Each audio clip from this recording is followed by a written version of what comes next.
Hello everyone, myself Dr. Rishabh Mittal. I head Department of Critical Care Medicine at Fortis Manesar, Gurugram, and I am an executive committee member of Indian Society of Critical Care Medicine, Delhi Noida branch.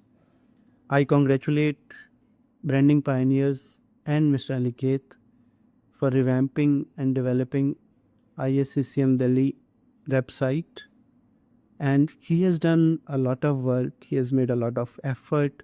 The whole team of branding pioneers have been very responsive, proactive, and has been thinking out of the box to actually develop this website. And finally, when we saw the website, it is very beautifully made, very simple to operate, and has all the required contents, and we can assess all the academic work. We can register for conferences.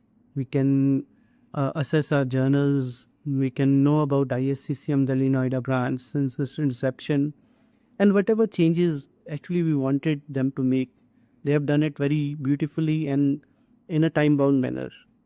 So I congratulate branding pioneers once again, and I wish all the best in this journey where we are continuing to actually update the website with branding pioneers day in, day out. Thank you, Mr. Aniket and Branding Pioneers.